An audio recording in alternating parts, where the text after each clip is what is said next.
When his social studies classroom became too small to hold his desire to tell the story of America, he set out on a cross-continent journey to explore his country through a viewfinder. 50 states and beyond, countless hours and miles and images later, the mission's changed from one of photographing a nation to photographing an idea. This week on Dialogue, Visions of America.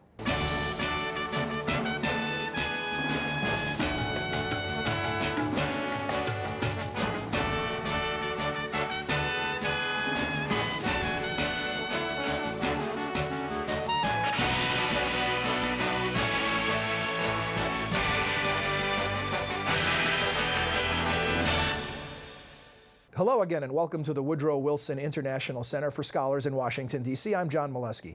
Each week, Dialogue explores the world of ideas and issues in international affairs, history, and culture. Our guest today is Joseph Sohm.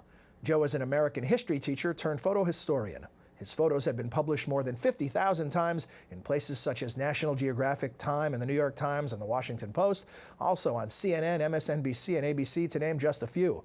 Some of his best work and the story of his travels is chronicled in this new book, Visions of America, Photographing Democracy.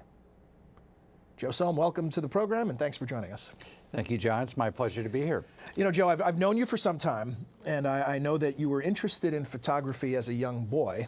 What I don't know is why you decided to teach instead of being a photographer right out of the gate.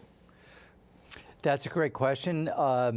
My memories are being in the early 70s, and one of those fateful days of having to choose a major on gut instinct, and I realized in about 30 seconds, what is my major interest here in life, in college?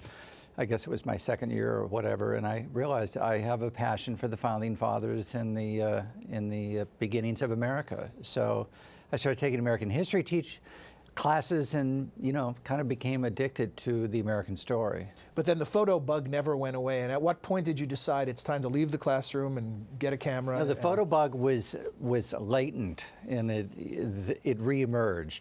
And it began originally when my father gave me a camera very early on. And my father had a 3D camera. And the great thing about it was when you showed the pictures with the projector, you had to put these little 3D glasses, which are now back in vogue again. And unfortunately, he lost his eye. And when he lost his eye, he lost depth perception.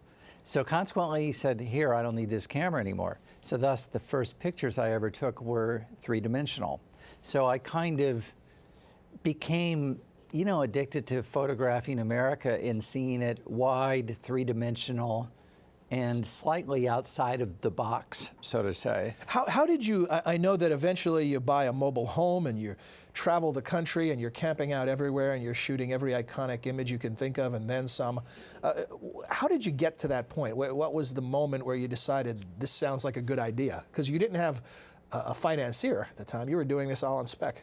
No, I've always been somewhat self-financed. And so thus, I benefited from a industry that emerged behind me without even my knowing. So when I ventured off onto this journey, I didn't realize that, yeah, you can be a news photographer, you can, you know, be an ad shooter, you can be a photographer of presidents, but what I didn't know about was the genre called stock photography. And then I remember very distinctly when I was still living in St. Louis, I'd taken all these pictures, and my first photographs ever published were in science fiction, so that was kind of my view of photography. Then one day somebody offered $750 to publish one of the pictures. I went, wow, what a great idea. I took it 3 years ago, and I'm selling it. It's like selling a used shirt off your back. So he bought it, and then somebody said, well, there's this photo agency in New York called the Image Bank. So I went and visited the Image Bank in New York, who is now still the Image Bank, but they're owned by Getty Images. And at one time, they were owned by Eastman Kodak.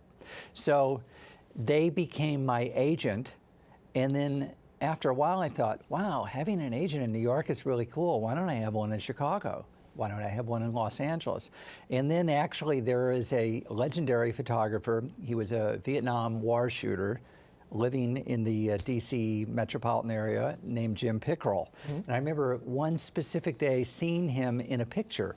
And he had a stack of slides. You remember those little square things that you would hold up? And before they were all JPEGs. And he had a stack of 16 slides. And the caption was, Jim Pickerel distributes the same photograph 16 times all around the world. And he's got London, Tokyo, Paris, France, and New York. And in a single article, that became my business model.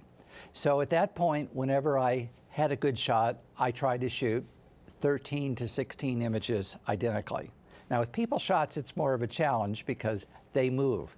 That's why, so initially when I was shooting, people shots, you know, in many ways, and we can talk about that later, but they're more challenging. I like things that don't move. Well, you know, speaking of both people and things that don't move, I don't want to frustrate the viewers by just talking about photos and not showing any. So we have a clip you've put together. We'll get more into the new project, Visions of America, where you have some videos created. And we're just going to look at the first one, which is sort of introduction to plot. This, in visuals and a few words, tells the story of Joe Sohm and his Visions of America project. So let's take a look.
Great stuff, of course. You know, I think highly of your work. You mentioned people. Do they cooperate? Well, there's 300 million of us here in the United States, and each one is slightly different. But generally, people like to have their picture taken, or are you treated like an intruder? Well, most people, the moment they see a camera, their behavior is altered. So I'm partially into kind of visual kidnapping people. So, and I first heard this from a National Geographic photographer that would travel to third world countries. They would set up a camera and you anticipate the shot. So then someone's walking through there and then you capture it. And one of the best examples is, in fact, just today coming from Philadelphia, I saw all these Amish from Lancaster, and I saw their carriages on the road, and I wanted the classic carriage shot with a barn in the background. But I was driving behind them, so I politely passed them, drove 5 miles down the road, composed my shot. Found your barn? Found my barn, found the autumn tree, composed the shot, and then let them drive through it. And the only thing you have to do then is just make sure your shutter speed is fast enough to freeze the action, because they're moving, you know, pretty fast. But most people in general are cooperative. If they're not, I just move on to the next subject. How do you decide what to shoot? I know initially you're trying to complete the catalog, cover all 50 states, cover all iconic imagery, your pet projects like license plates and road signs and things like that. But now in the later phase of putting together your extensive catalog, I know you shot, for instance, the Queen of England's visit to Jamestown, or you went out on the campaign trail this time around and shot Barack Obama and other candidates. How do you pick and choose when you're not on assignment, where someone's not deciding for you and funding the trip? How do you decide what's worth your time? Well, I guess the metaphor would be almost as if I were running a hardware store. You know, initially when you're just opening the store, you don't have many Phillips screwdrivers, you don't have many hammers, you need everything. So in the beginning, I needed everything. Right. So I'm shooting landscapes, I'm shooting small towns. So for me, it's a subtractive process. So it's like a funnel going, needing the entire country to narrowed. And as my thinking about the United States evolved as an artist, I think, I went from being geographic centric to more specific as to what defines who we are as a people. Yeah, we get into this in the intro and in the title of your book. You talk about photographing democracy, and I know at some point for you, that's what happened. This switch went off, and it went from photographing things or individuals to photographing this idea, the big idea, American democracy. Can you talk to us about that? Was there a moment where that clicked in, or was it more of a gradual process? I think as I'm an avid reader of American history, most recently a biography about Alexis de Tocqueville, that you start to realize that the golden thread, I mean, what makes the American, there's a great quote from Crèvecoeur in the 1780s, a French American farmer, and he said, "What then is this new man, this American?" And when I read that quote, it was like Christmas tree lights went off in my mind. And it suggested that there was this like new species. It's like going down to the National Zoo and saying, "Oh, did you see the panda bear? Oh, did you see the new American?" The new American is walking the planet. He's different than the Frenchman. He's different than the British. But how is he different? Mm-hmm. And the difference is we're not defined by race, we're defined really by an idea. And although we have specific borders and geography that define our country, it's really a transcendental idea. And ultimately, just in 1970, there were like 40 democracies. Now there's roughly 120 democracies. So democracy is like a plant that keeps unfolding because it's a universal idea. And it's not that we created it, but we certainly brought the ideas of the past into the future. And that's kind of my passion. I read about 50% of my books are more historically oriented, and the other half are mostly futuristic. Because if you understand our past and how the new paradigm was invented in 1780, you'll better understand where we might be going in the 21st century. So that's where I don't view the history of this country in a drawer. I view it as really this unfolding plant. Now, Joe, I know you think you might have covered more real estate in this country than anyone ever has. Of course, we can't quantify that, but you've been to every nook and cranny with that camera. What do you think you've learned about America that would not have been evident to you without going through this journey? Well, initially it was, I think, how so many parts of the country are different. But people know that conceptually, but you're talking about actually experiencing. Well, again, I'm confusing geography and ideas. And over my lifetime, being here in D.C. today on the train coming here from Philadelphia, I heard somebody say "you all." And I used to hear that frequently 25 years ago, which was a very distinctive kind of Southern trait. But I think in a lot of ways, and it began, I think, with Holiday Inn and McDonald's, but for sure, some of the uniqueness of our culture has gone away with the multi-corporate branding across the country. And that's kind of a shame in many ways, because I think the reason people like to travel is because you really want to see things different. Immerse yourself in other worlds, and now you're saying it's all the same world? I would say that when I go to small towns and I see the coffee shops come in, and they're all coming in from Seattle and things like this, I always eat local, and that's one of the joys of traveling, is the local cuisine. I mean, if I'm in Los Angeles and live there, I don't want to go to Iowa and eat the same food that I can get in Los Angeles. So memory cards and antacid tablets must be part of the travel gear. That comes with the camera. There's a little battery compartment under there. Let's talk about, it's all coming together now into a different manifestation, this Visions of America project. The book, the big book, which I held up and talked about, there's a symphony involved in this. There are videos. Talk to us about this project. Well, my canvas is large, and to use the metaphor of George Seurat, who I love, who is a pointillist, everybody knows. And I also think that Seurat's pointillism is possibly the beginning of four-color printing, because it takes all those little dots to create a larger picture. And I'm not sure that that's true, but it seems to make sense to me, because knowing photography. And it's been my observation that it's virtually impossible to get a distinct portrait of democracy in a single picture. And that's why when it came down to choosing one picture for the cover of the book, I went, oh my God, do I have to figure that out? And because I've got so many favorite pictures, but which one would grace the cover of the book? Because if I put a landscape, then it looks like a book of landscapes. If I put a picture of, you know, small children, oh, it's a children's book. Right. So I had to choose a single picture that personified the whole banana. And the one you chose, I'll hold it up for our viewers, is Well, this image of the Capitol dome with a balloon release. Yeah, and it'll never be seen again. I'm probably not the only one with it, but there aren't many. It's in precisely to the moment. It's the 200th anniversary of the United States Constitution, which would be September 17th, 1787, or 1987. I was going to say, you didn't shoot this in 17. No, and so President Reagan is there, close up.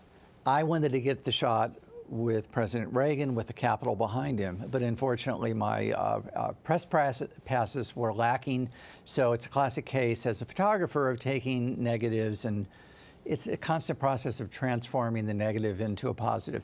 So I got pushed back to the back camera tier, and no one there knew that they were going to release 10,000 red, white, and blue balloons. They released them all. The guys that were close up, the shot that I wanted to get, didn't get to that one, but I did, because I was standing in the back when the balloons went up, and it was like about 8 seconds. I went, oh my gosh, this has got to be the coolest thing I have ever seen. So, and as it turned, the Washington Post the next day had a different story on it. September 18th, the first day of the next 200 years, it was stated that this was completely environmentally incorrect. It shouldn't be done again. In fact, it will never happen again. So fortunately, I got the shot. I want to show another one of your video montages. This one, narrated by Clint Eastwood. It tells the story of voting and is a montage of shots that you've taken on the campaign trail over the years. We'll take a look, and then you can tell us a little more about this big project and Clint Eastwood and his involvement and some of the other folks who are involved. So let's take a look. Voting is the ultimate democratic act. It makes us uniquely American.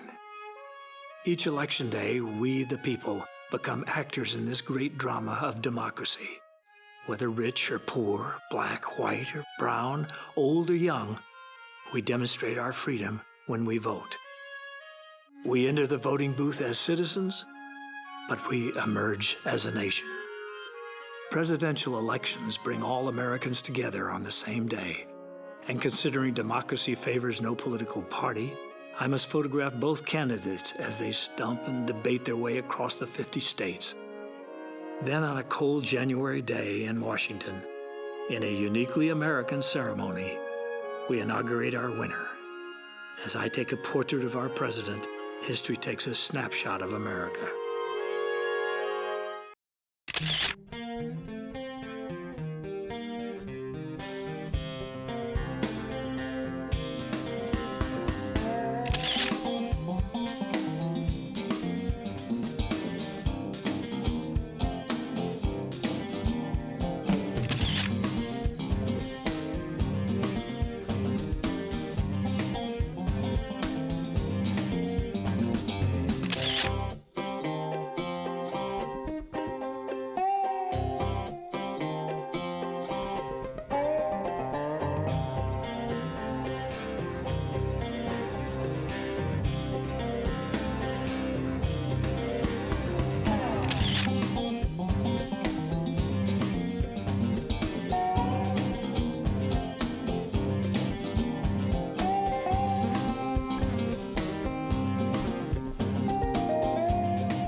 shot of the shot of the four presidents is amazing stuff. You know, when you see these leaders individually, this is a trip down memory lane for political junkies like us, but to see them together is always quite dramatic. Yeah, it was for the opening of the President Clinton's library in Little Rock. That's what it was. Okay. Was that a rainy day?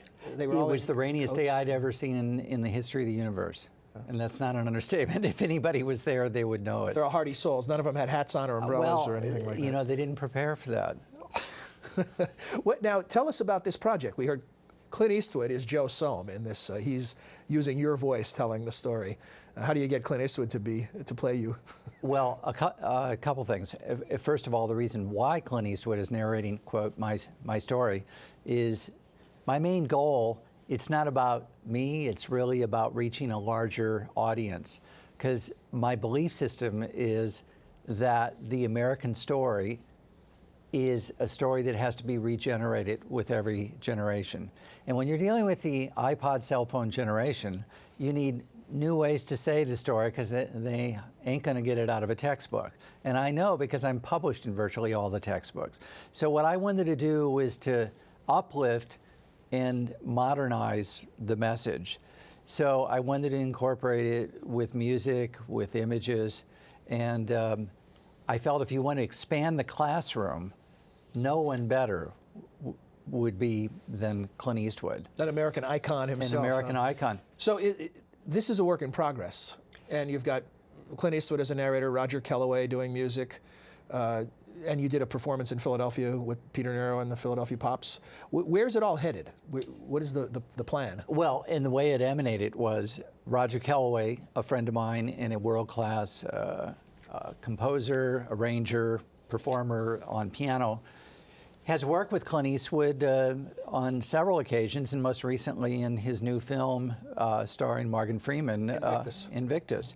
And so Roger arranged that and also conducted the score. But so consequently, when Roger and I wanted to create a photo symphony, which is the genre that we've called it, we talked about it for 8 years, and then last year we converted it into our first symphonic draft that we premiered in Philadelphia with his 47-year long-term friend, Peter Nero and the Philly Pops.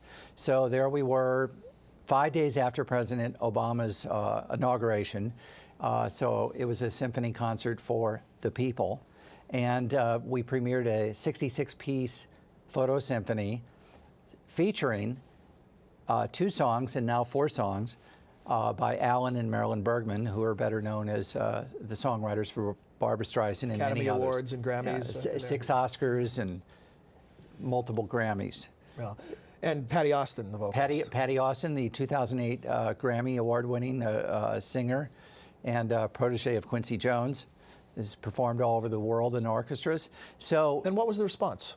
The response was, with 12,500 people, was 3, 4, 5 standing ovations over the length of the concerts. When an audience experiences this, the Visions of America in its various iterations, whether they see the symphony or the book, what do you want people to come away with? Do you want them to do anything? You know, is there an agenda here? Yeah, you know, my favorite quote is from Marquis Lafayette when he was 19 years old. I'm keeping score. This is your 3rd favorite quote of the program. Yeah, he said, "The moment I heard of America, I loved her." And Lafayette had a love affair with a country. Well, you could say it's easy for a Frenchman to have a love affair. But for me, I too had a love affair with America. But it's not in a national or an overly patriotic sense. Nationalistic, you mean? Correct, nationalistic. It's more in an idealistic way. So my hope is to remember what there is to love about America.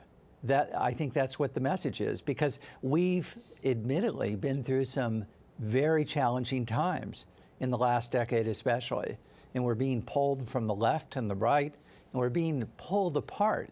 But we need to find a common belief system which transcends the bickering. Mm-hmm. And I think that's why I was trying to be respectful and careful of both viewpoints. So there hopefully are as many Republicans as there are Democrats, because it's really not about my politics. And that was the interesting response I had from Senator Barbara Boxer and also Republican Congressman Elton Gallegly. Congressman Gallegly's response was, well, there are very few things that I actually agree with Barbara Boxer, but I will agree with her on one thing. This is the greatest book in America I've ever seen. And the reason is, it's not about the book, and it's not about me. It's really about, there's this kind of longing to feel good about who we are again. And I think that's what I hope to do. The book as calling card, give us a brief. We're running out of time, unfortunately, but what's coming up in China and how your book will be a part of that? Well, the United States Pavilion in Shanghai, well, first of all, the World Expo in Shanghai will be the largest expo in world history, but even more so, it will be the largest event in human history. The USA Pavilion will be featured in that, and the book will be featured in the merchandise store. And as we speak, the exhibits are just now being designed. And so I'm told that elements of the book, the images, etc., will be featured in some capacity in the pavilion, yet to be determined. Yeah, I hate to do this to you, about 30 seconds. What's the future of the still photograph in the digital age? It has a lot of power, but does it have a future in this age? Well, it's kind of ironic. It's in some ways it's melting down and melting up at the same time. And with consumers, everybody is a still photographer now. But with professionals, they're unfortunately giving way to people that shoot motion. The difference in a nutshell is motion is a moving picture in reality, like a moving car. But only a still photographer, in my opinion, will take the time to frame you perfectly so that that flag is in the right spot. You can frame grab that out of motion, but you'll never get the same effect from a still. As a fan of still photography, I hope you're correct, Joe. Thanks for joining us. Thank you. Unfortunately, we're out of time. In addition to thanking our guests, I want to thank you for joining us and wish Joe the best of luck with his book and all the upcoming aspects of the project. Now, to those of you watching and listening, we appreciate your comments and encourage you to share them with us. And you can do so by sending email to dialogue@wilsoncenter.org. We'll return next week with another edition of Dialogue. Until then, on behalf of the Dialogue production team and all the staff at the Wilson Center, thanks for watching. Dialogue is a co-production of the Woodrow Wilson International Center for Scholars and MHZ Networks. Dialogue is available via broadcast, cable, satellite, and telco on MHZ Worldview throughout the United States. To see how to watch where you live, visit www.mhznetworks.org.